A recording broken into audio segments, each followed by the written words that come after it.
In this tutorial, we will see the basic SolidWorks features like extrude, revolve, loft and seep feature. Let's start by using the extrude feature. First, start a sketch on the front plane and let's just draw a rectangle and click the exit sketch button.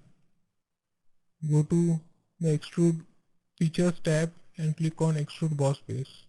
Select the sketch that you want to extrude. You can change the direction of the extrusion by clicking on this reverse direction option. You can also set the condition of extrusion either from line up to vertex up to surface or mid plane, which is basically symmetrical to the plane that you have used to sketch. You can give the depth of the extrusion, let's just say 70 mm.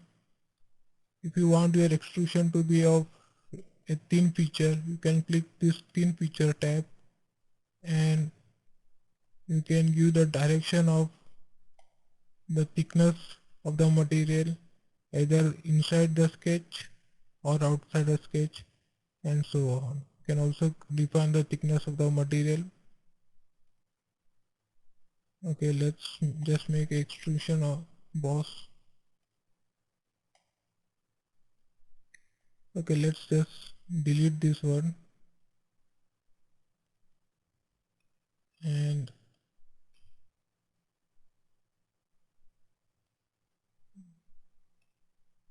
now if you make a sketch which is not entirely closed and then try to use the extrusion command, what will happen is it will automatically select a profile which is a closed entity like this.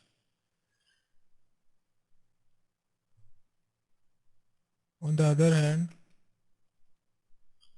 if you let's say trim this line and then again go and select the extrusion button,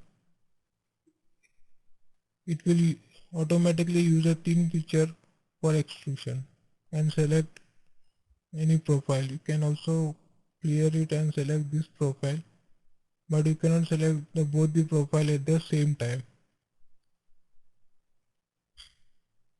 Let's edit this sketch and let's close this profile and let's make this cut both the lines. And now exit the sketch, go to extrude and click on the sketch that you want to extrusion. Now clear selection and now we have the option of selecting the counters, which is basically selecting a closed profile. You can either select this profile or this profile. So if you select this profile, it will extrude that profile only. Besides, if you select this close counter, it will extrude both the close counters and so on. So that's how extrude command works. Now let's see revolve command. We'll just delete this one and we'll make a sketch.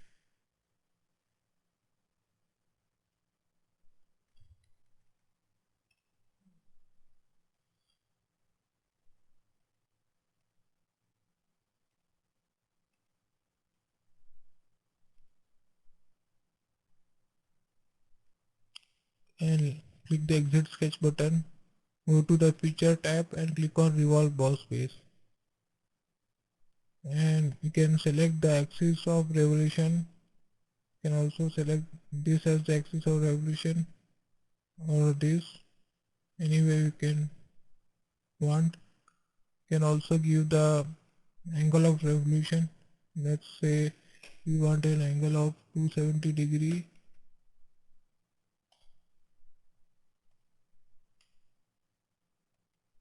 You can also make this as a thin feature. Click on the thin feature tab and let's say the thickness has 5 mm.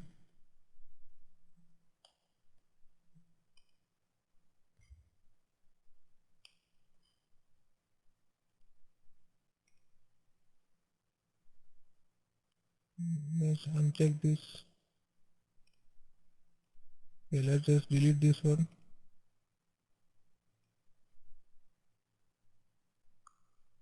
And let's edit this sketch and click on the mid sketch and delete it. And then now let's try to use the revolve this command. It will give an error option that if you want to revolve the sketch, it should always be a closed profile. It cannot be an open profile. If you try to revolve a sketch which is open profile, it will select this as a thin feature. So you cannot revolve a sketch which is an open profile. So they are asking whether we want this to be automatically closed or whether we want this to be a thin profile. So let's click no to make this as a thin profile, and it will ask you for the axis of revolution. If you click in here at this as the axis of revolution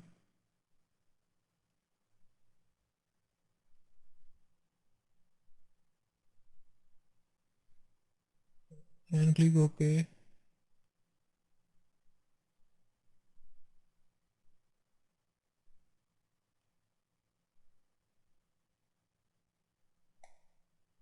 it will revolve in that axis.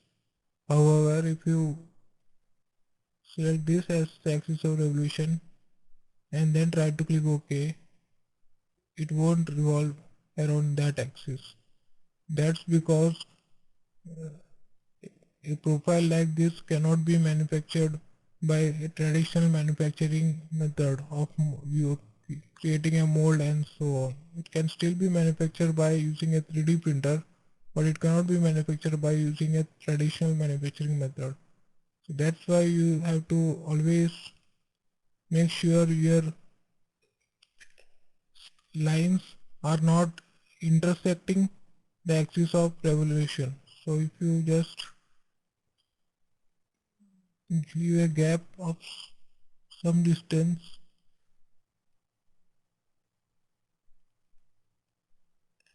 and now you try to use the revolve function and select this,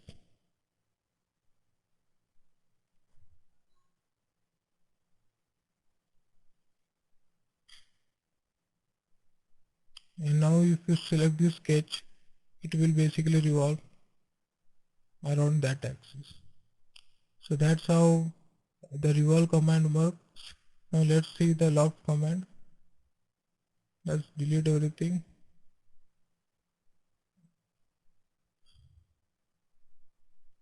What basically loft command does is joins two profiles which are two different profiles together.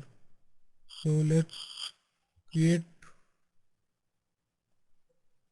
we need two sketches to use the loft command. So let's create a additional plane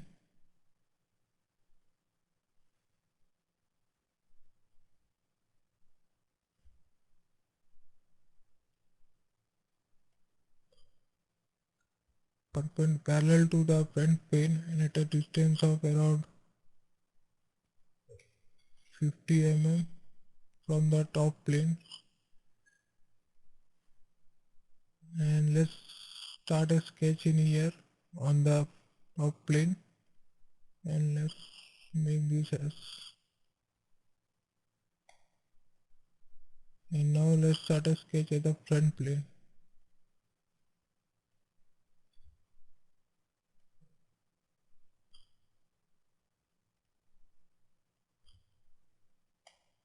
After you have created your two sketches, go to Feature tab, click on Loft Boss Base. It will ask you for the two profiles.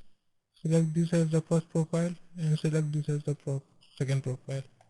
And as you can see, you can join those two profiles together. This green dot in here defines the list of the profile. Can also change it by using use direction and so on.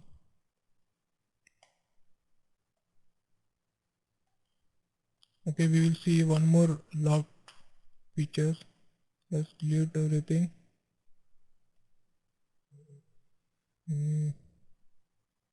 Just start a sketch.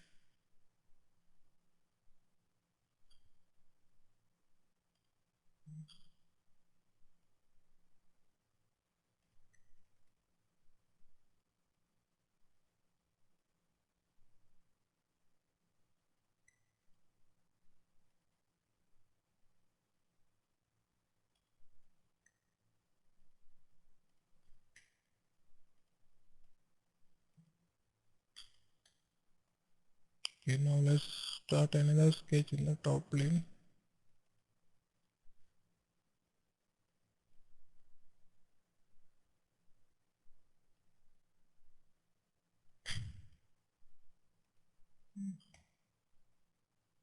And now let's start a sketch at the right plane.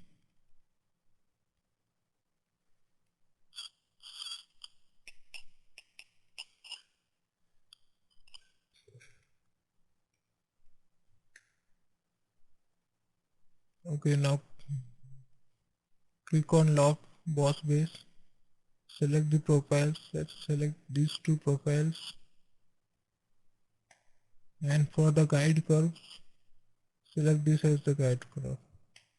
As you can see, you can also use the guide curves to orient the profile as and how you required. Let's create okay. Let's delete this one. And now we will see the seep command. What seep command does is it sweeps a profile to a path that you have created. For sweep command to work, we also need again two sketches. So first we will just make a sketch at the front plane.